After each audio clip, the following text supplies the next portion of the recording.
Imaginez-vous dans un parc, où vous voyez un enfant pleurer de façon incontrôlable tout en pointant vers une poubelle. Lorsque vous commencez à regarder dedans, vous trouvez un morceau de vêtement perdu lié à une disparition désespérée. C'est l'indice qui change tout. Vous voulez savoir ce qui se passe ensuite? Abonnez-vous, aimez et laissez un commentaire avec vos pensées. Je m'appelle Olivia Meyers. Je ne peux pas cacher le regard fatigué dans mes yeux quand je me regarde dans le miroir après ne pas avoir suffisamment dormi. Toutes ces choses se passent au travail. Elles drainent chaque partie de moi, même celle que je pensais être forte. En tant que travailleuse sociale, l'une de mes principales missions est d'examiner les cas d'enfants disparus.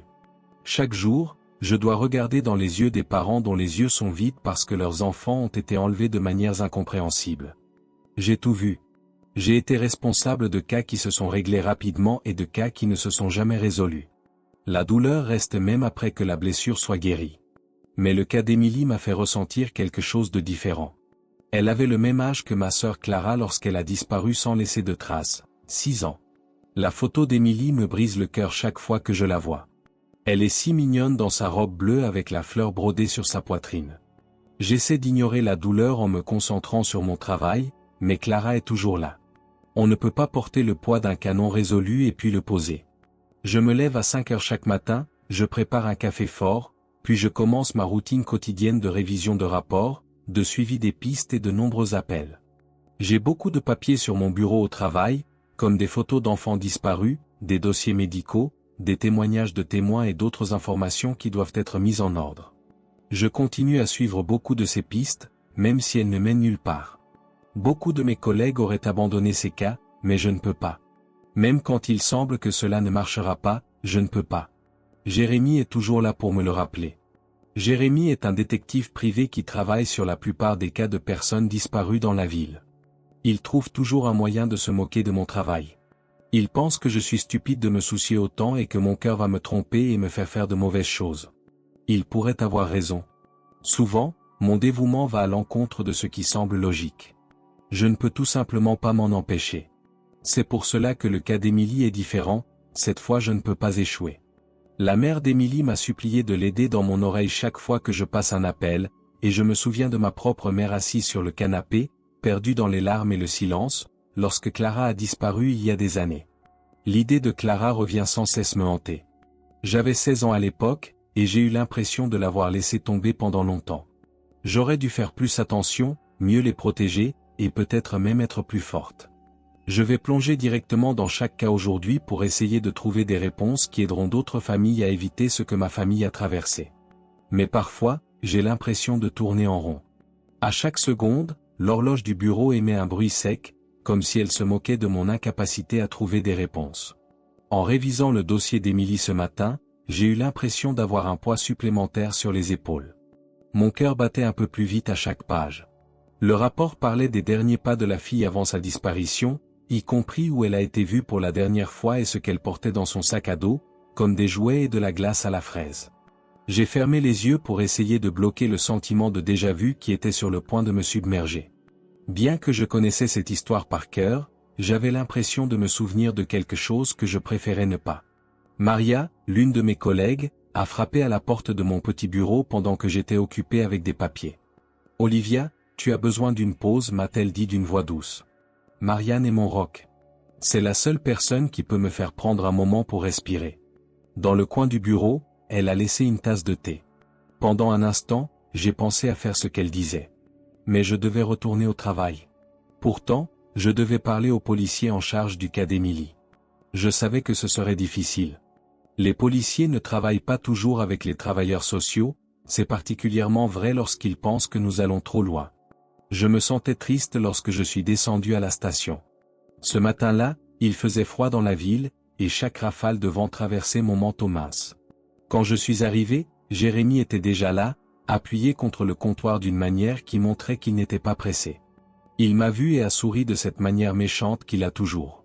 « Regardez, voici la travailleuse sociale qui pense qu'elle est détective », a-t-il plaisanté, mais je ne suis pas tombé dans le piège. J'ai essayé de l'ignorer en passant devant lui. Il y avait des choses plus importantes à faire que de lui montrer quoi que ce soit. Lors de ma réunion avec le policier, j'ai demandé à voir certains dossiers qui pourraient m'aider à faire le lien entre la disparition d'Émilie et d'autres cas similaires. Comme d'habitude, il a hésité et a dit qu'il devait garder les choses privées, mais j'ai insisté. J'ai essayé de rester calme en disant, si nous voulons la retrouver, nous devons envisager toutes les options. Ma voix tremblait un peu. Il a finalement accepté, mais il ne voulait pas. Je suis parti de la station avec une pièce de plus dans le puzzle. Je me suis arrêté au parc où Émilie a été vue pour la dernière fois sur le chemin du retour au travail. Des enfants jouaient sur les balançoires, et le bruit de leur rire traversait l'air, me laissant totalement indifférente. Je suis allé à l'endroit où elle a disparu et j'ai essayé de penser à ce qui aurait pu se passer, mais tout ce que j'ai vu, c'était l'espace vide et le noir du doute. Je n'allais pas abandonner. Pas maintenant. J'avais une raison de vivre, même si le passé me faisait encore peur. Il a fallu plus que répondre à un puzzle pour retrouver Émilie. C'était une promesse envers moi-même, envers tous les enfants disparus, et leurs familles. Après le travail ce soir-là, j'étais prête à passer autant d'heures qu'il le fallait pour suivre chaque indice, même si faible soit-il. Je ne voulais pas qu'Émilie devienne juste une autre photo sur mon bureau, un autre crime non résolu, ou juste un autre fantôme qui revenait me hanter. Cela signifiait affronter mes peurs, mais je devais continuer. Bien qu'il faisait froid dehors, il y avait beaucoup d'enfants qui jouaient, couraient et riaient dans le parc. Ils semblaient se sentir en sécurité et accueillis là. Non, je n'étais pas là pour regarder les jeux.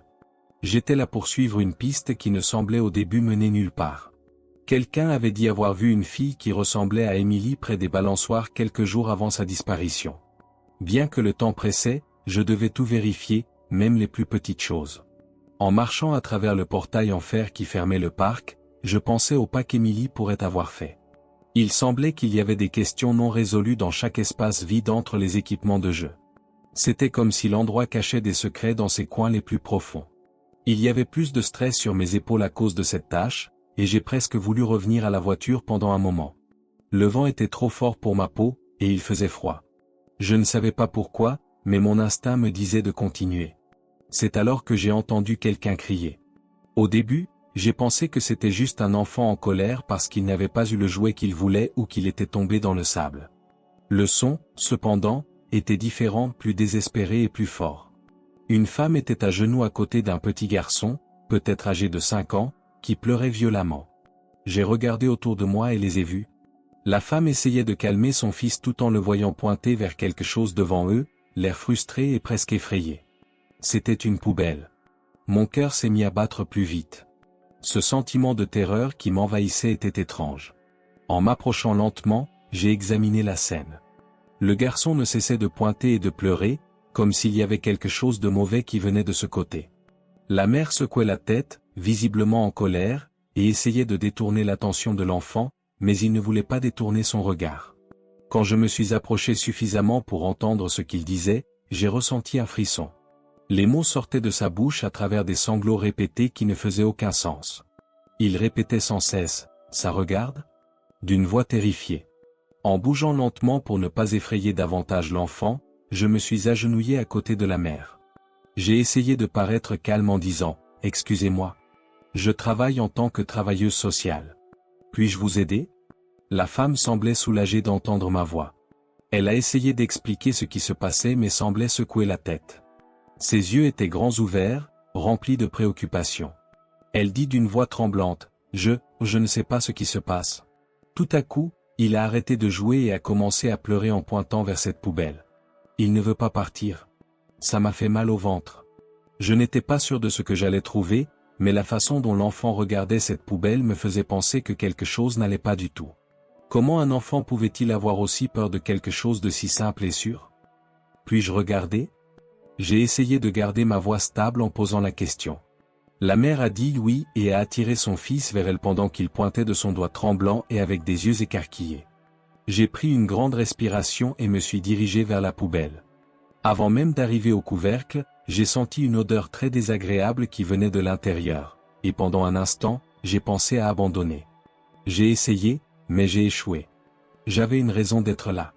Après avoir vu le garçon et sa mère, je savais que je devais continuer.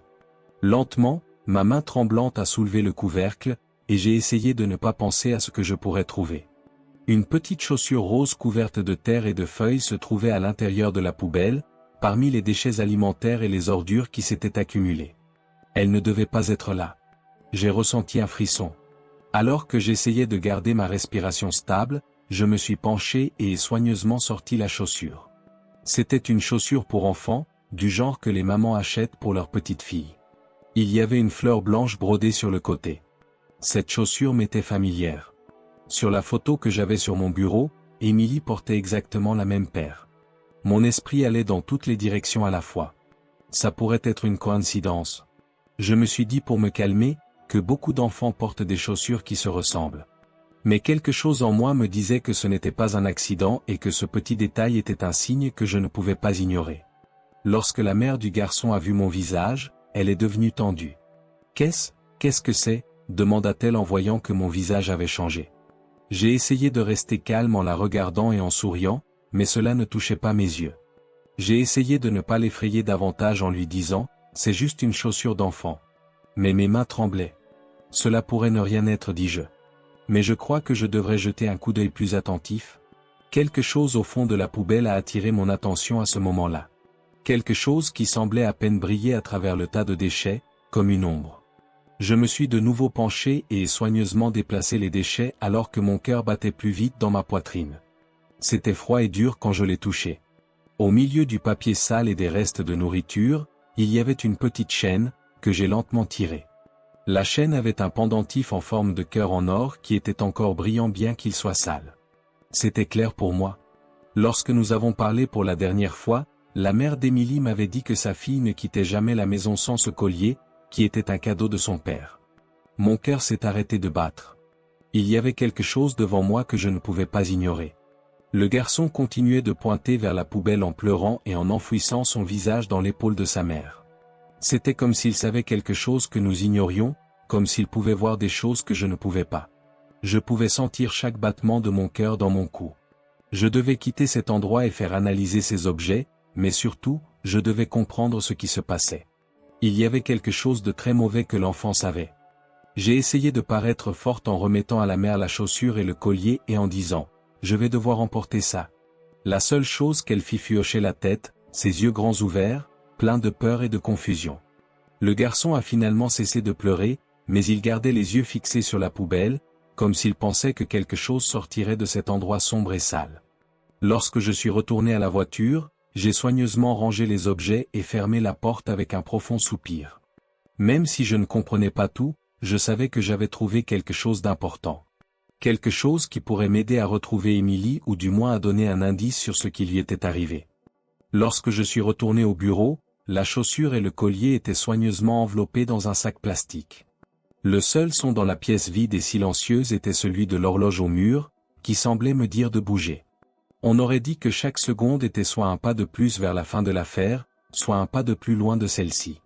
Bien que je sache que je devais garder mon calme, ce que j'avais vu dans le parc m'avait fait ressentir quelque chose. Je devais savoir si Émilie possédait ces objets. Je suis resté là un moment à regarder la chaussure et le collier après les avoir posés sur le bureau. Bien que j'étais seul dans la pièce, je pouvais sentir le poids de tous ces enfants disparus dont j'avais déjà étudié les dossiers. Après avoir pris une grande inspiration, j'ai attrapé mon téléphone et appelé la mère d'Émilie.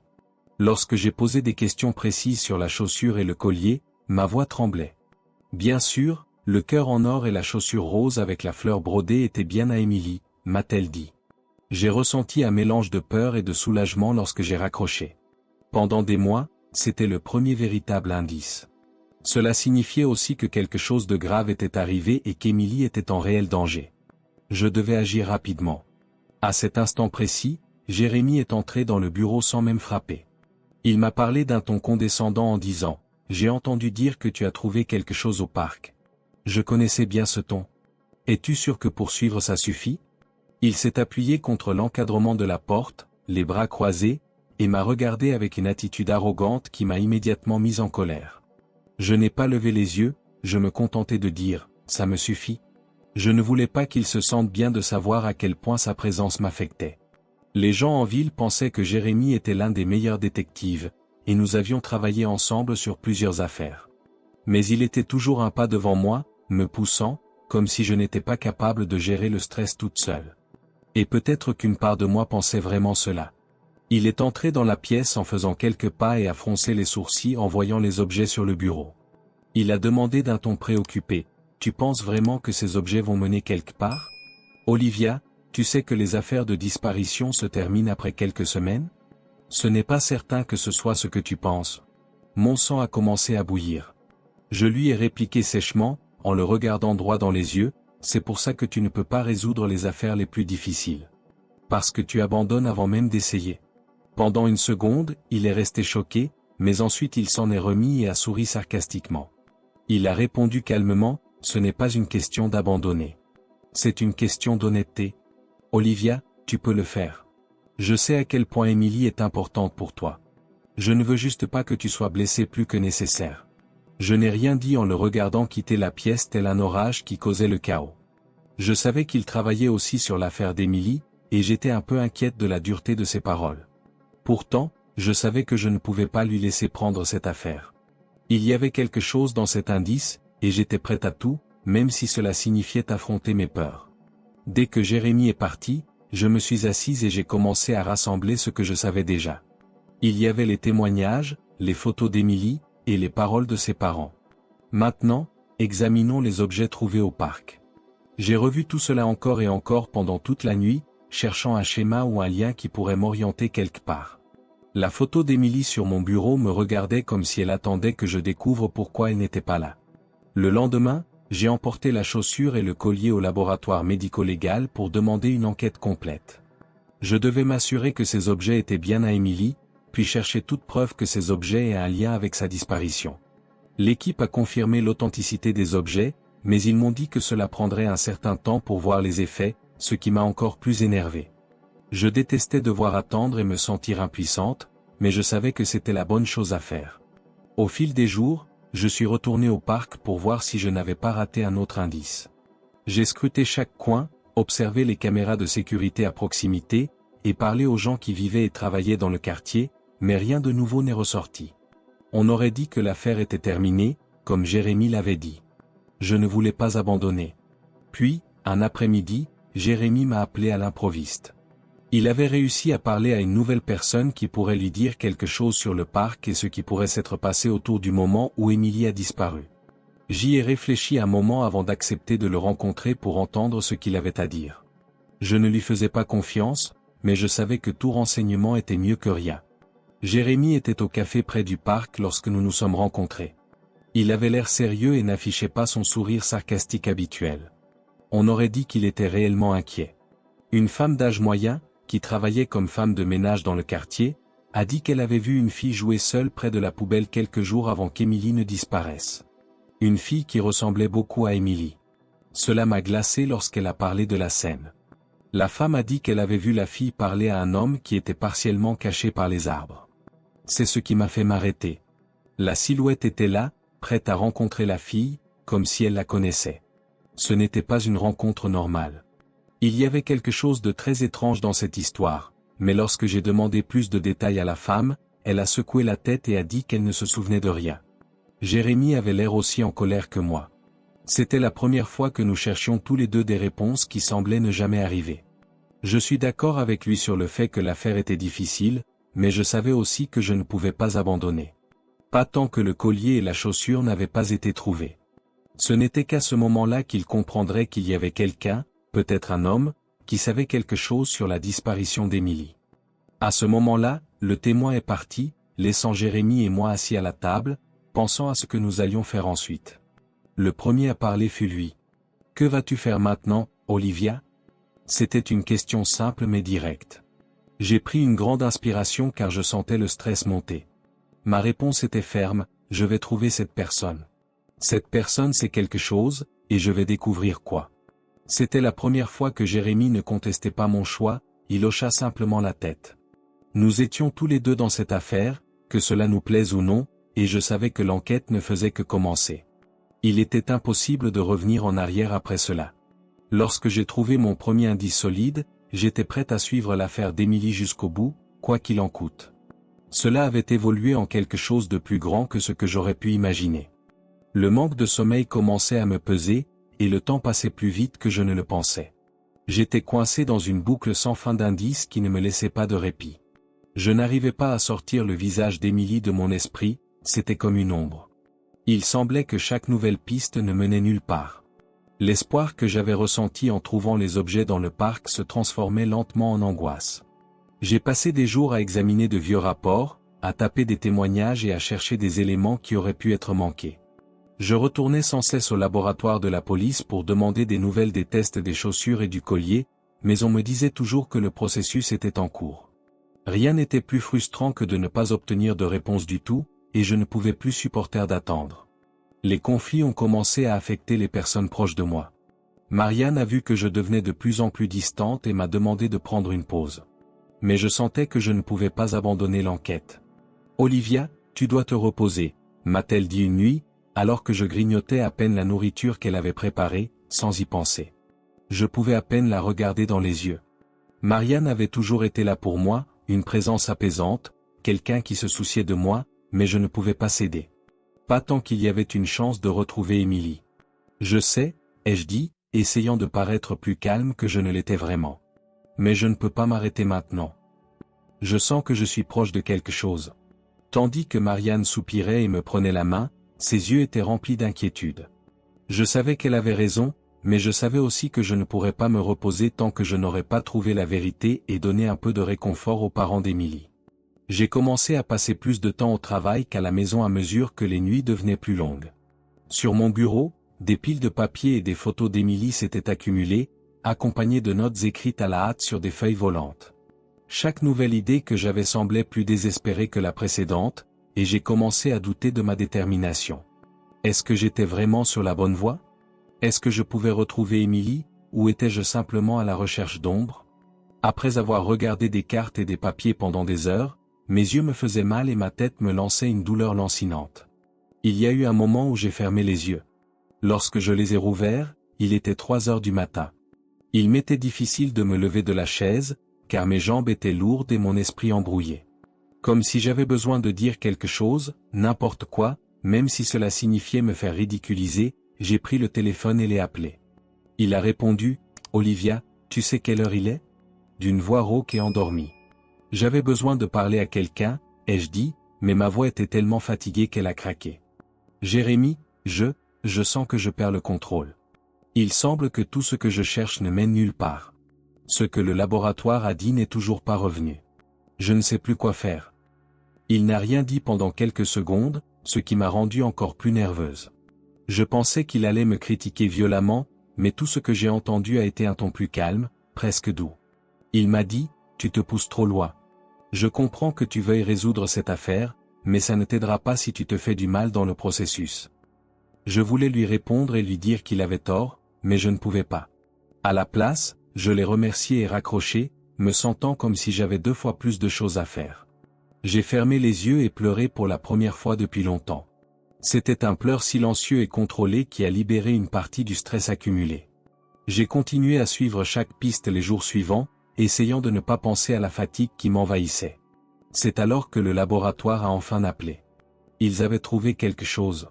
Quand ils m'ont dit que la chaussure d'Émilie avait un cheveu coincé dedans, mon cœur s'est mis à battre plus fort, et j'ai ressenti un élan d'excitation. C'était si petit, mais ça pourrait tout changer.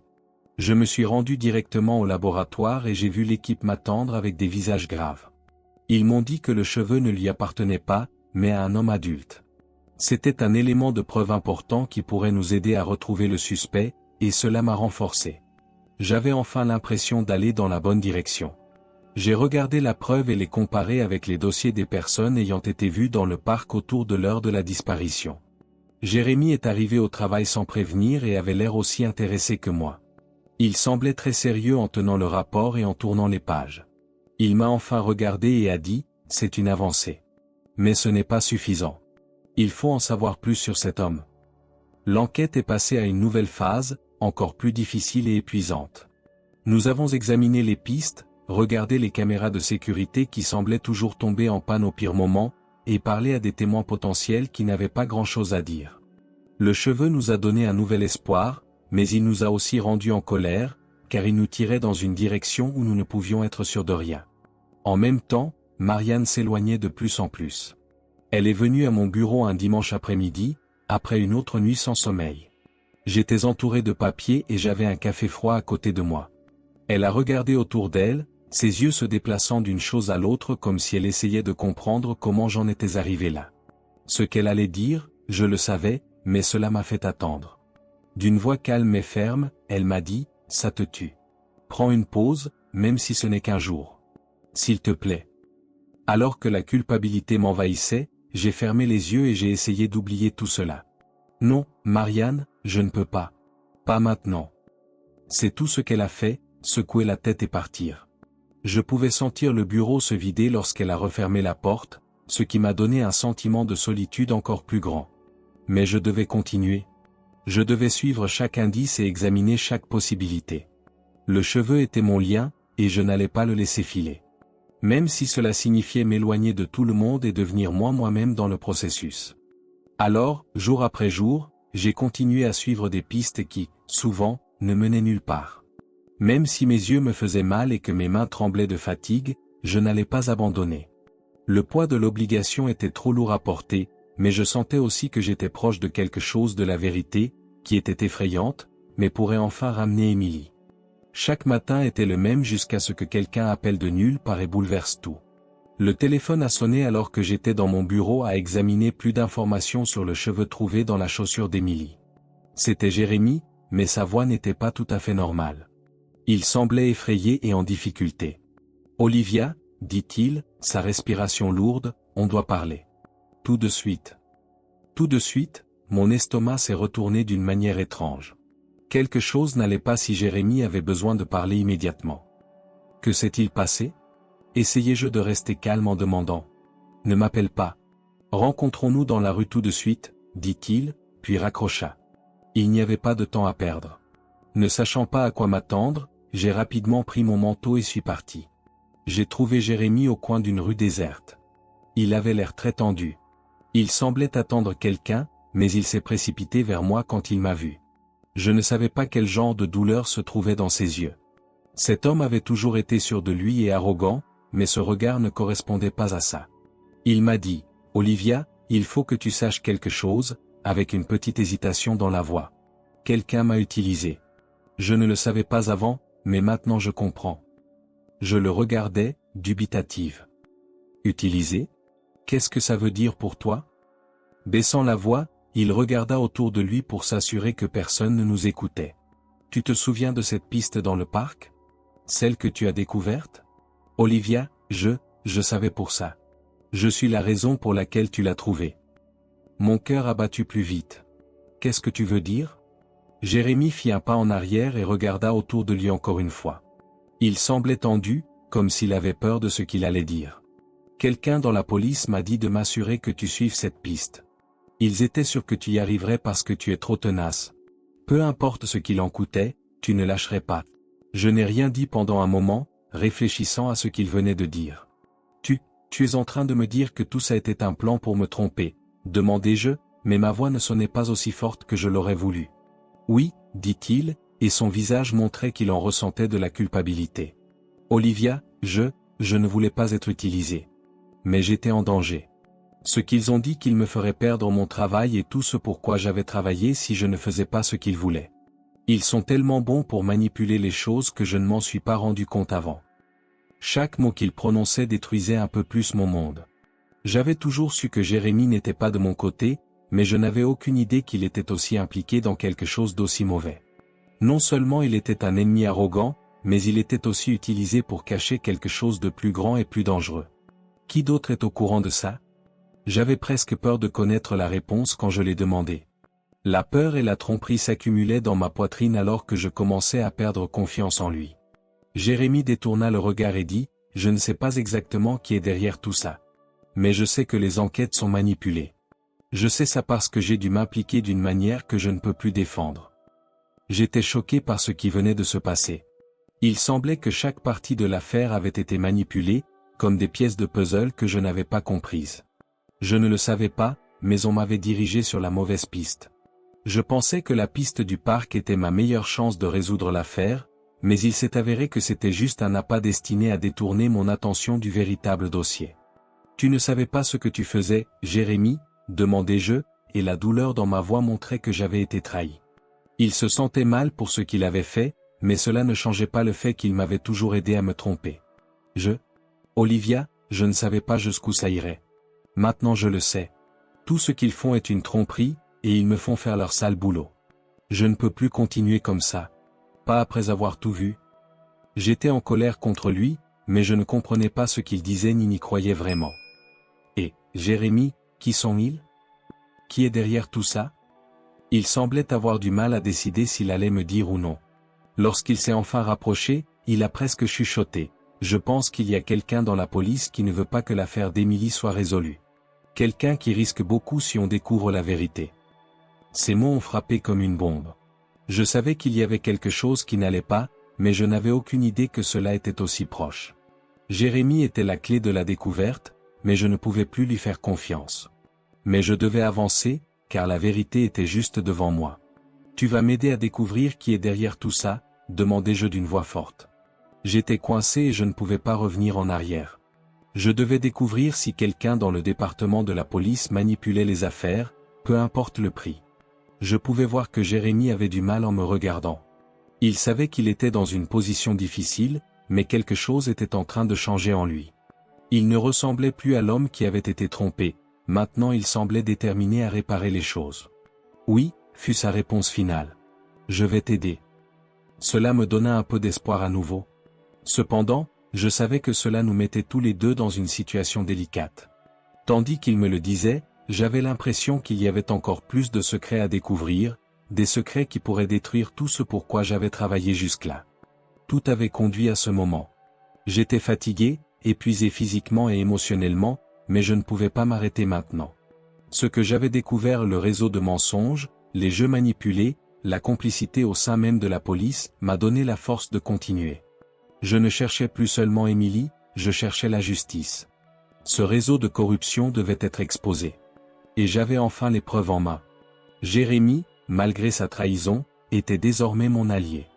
Il savait le risque que nous prenions, mais il savait aussi que si nous voulions découvrir la vérité, nous devions travailler ensemble.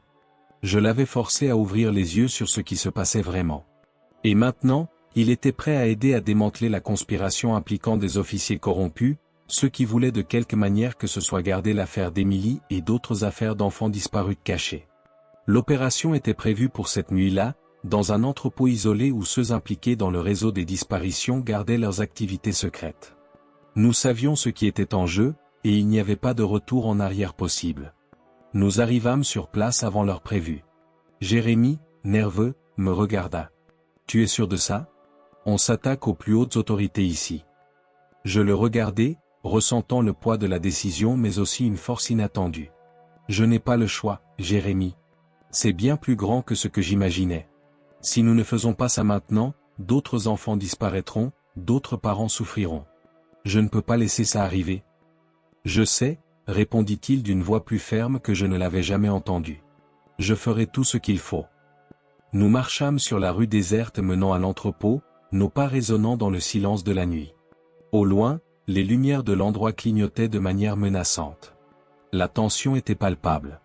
Lorsque nous arrivâmes au point de rendez-vous, Jérémie acquiesça, et en quelques minutes, nous nous retrouvions devant l'entrée de l'entrepôt, là où nous savions que la police couvrait des crimes. À l'intérieur de l'entrepôt, la scène que nous trouvâmes était à la fois horrifiante et révélatrice. Une pièce cachée, avec des dossiers, des photos et des preuves d'autres disparitions. Mais la plus grande surprise se trouvait à l'arrière de la pièce. Emily était là, attachée et visiblement traumatisée, mais en vie. Mon cœur battait la chamade. Je l'avais enfin trouvée. Emily était là, en chair et en os. Le soulagement était accablant, mais il n'y avait pas de temps pour célébrer. Je savais que les coupables étaient encore dans les environs. Soudain, j'entendis des pas derrière moi. Avant que je puisse réagir, une silhouette familière émergea des ombres. C'était le capitaine Dahl, l'homme en qui j'avais confiance. Il sourit, mais ce n'était pas un sourire amical, c'était un sourire victorieux. Il avait manipulé tout depuis le début, et maintenant il allait gagner. Il savait que l'enquête se rapprochait de la vérité, et il avait pris des mesures préventives. « Tu pensais vraiment pouvoir m'arrêter, Olivia ?» dit-il, sa voix dégoulinant d'arrogance. Toute cette histoire n'était qu'une distraction. Ce n'était pas seulement à propos d'Emily, c'était bien plus. Je vendais ses enfants. tu n'es pas la seule à jouer sale. Le choc fut immédiat. Je ne pouvais pas croire ce que j'entendais. Le capitaine Dahl, l'homme censé protéger les enfants, était derrière tout ça. Le dégoût m'envahit, une rage silencieuse brûlant dans ma gorge. Tu vas payer pour ça, dis-je, essayant de garder mon calme. J'avais besoin d'une stratégie, et ce qui me terrifiait le plus à présent, c'était de savoir que ma propre vie était en danger. Tu penses vraiment pouvoir m'arrêter maintenant? Tu n'es qu'une assistante sociale, Olivia. Tu n'as aucun pouvoir pour faire quoi que ce soit. Ton histoire se termine ici, me moqua-t-il, avançant vers moi. J'étais seul contre lui et les autres hommes qui apparurent dans la pièce. Mais alors Jérémie se jeta devant Dahl, l'arrêtant dans son élan. « Tu ne me contrôles plus, Dahl » cria-t-il. Je vis que tout ce qui avait pu lier Jérémie à ces gens corrompus avait disparu complètement. Dans un mouvement rapide, Jérémie réussit à désarmer Dahl et à le plaquer au sol. Ce fut une lutte tendue, mais enfin, la vérité fut libérée. Avec l'aide de la police, nous réussîmes à arrêter non seulement Dahl mais aussi d'autres membres impliqués dans le complot. L'équipe de secours fut appelée, et Emily fut immédiatement prise en charge médicalement. Elle était fragile, mais sa survie était la plus grande victoire que j'aurais pu obtenir. Dans les jours qui suivirent, la vérité fut révélée au monde. Le scandale impliquant le capitaine Dahl et d'autres policiers corrompus fit la une des journaux, et un réseau de trafic d'enfants fut démantelé. Ce n'était pas une victoire facile, mais elle était nécessaire. Ce que je n'avais pas anticipé, c'était comment cela allait me changer. J'avais toujours pensé que trouver Emily serait l'aboutissement de tout ce pour quoi j'avais travaillé, mais au lieu de cela, ce que j'ai trouvé, c'était une transformation en moi-même. Je n'étais plus simplement l'assistante sociale enquêtant sur les disparitions. J'étais devenu quelqu'un qui, avec courage et détermination, avait défié un système défaillant et sauvé une vie et tant d'autres de l'obscurité. Je n'ai jamais oublié Emily. Sa guérison fut lente, mais elle est devenue le symbole de pourquoi je ne devais jamais abandonner. Elle et tant d'autres enfants méritaient d'être sauvés. Maintenant, je savais que ma mission n'était pas terminée. Ce que j'avais vraiment gagné, c'était un nouveau sens à ma vie. Et ce but me guiderait dans toutes les enquêtes à venir. Le combat était loin d'être terminé, mais je savais que je n'étais pas seul. Et maintenant, plus que jamais, j'étais prêt à affronter tout ce qui se dresserait sur mon chemin.